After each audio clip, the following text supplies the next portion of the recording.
Rob here at etrailer.com, and today you're going to be taking a look at the best hitch options for your 2013 through 2019 Nissan Sentra. Up top here we're going to have our Curt. It's going to be a Class 1 hitch. And then right below that we're going to have our Draw-Tite, which is also going to be a Class 1 hitch. Now if I was looking for a hitch for my Nissan, I would go with the Curt for a few different reasons, but let's take a closer look at both of our hitches and go over some of the features. Now both of our hitches are going to be Class 1, which means they're going to give us that 1¼ by 1¼ receiver tube opening. On the Draw-Tite, it's going to be a flush cut design, just real minimalistic design to it.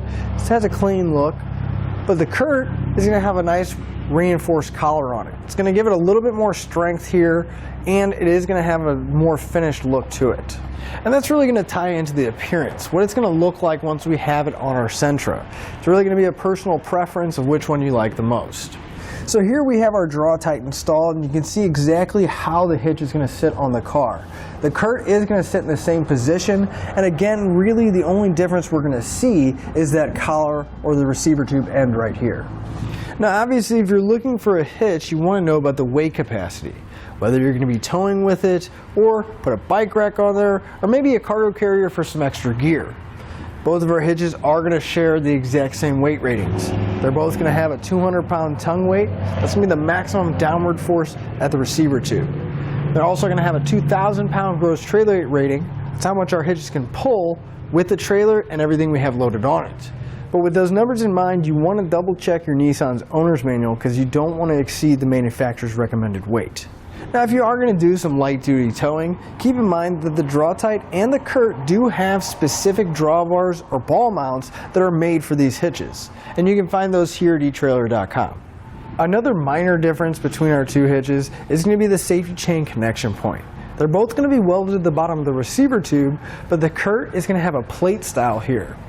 Now typically it's not going to be a major deal. We'll be able to get even some of the smaller hooks in place. Just keep in mind that when you come from the side, you may not have as much movement because of the thick flange here. And with our Draw-Tite, it's going to be a loop style, where we're going to have plenty of room, and those hooks will have almost no interference, and we'll be able to get them off and on really easily. Now one last thing you might be wondering about is the installation. Is it going to take a lot? Is there any drilling, cutting, or anything like that involved? And if we look at our hitches, they are going to share a very similar design, but they are going to install differently. With our Draw-Tite, this is going to be the side plate that's on the driver's side. The passenger side is going to be exactly the same, but these two smaller holes are going to be our mounting locations, but only one of them is going to line up with an existing hole in the frame. So we are going to have to drill out a hole in the frame, as well as enlarge an access hole to get the hardware in place. With our Curt, we can see that the holes on the driver's side are in a different location. With the Curt, we are still going to have to enlarge an access hole, but we're not going to have to drill into the frame. So to sum everything up, again, I would go with the Curt overall because we're going to get a lot of the same features, the weight ratings are going to be the same, but we're not going to have to drill to get the hitch installed. But I hope this information has been helpful when you're looking for a hitch for your Nissan Sentra.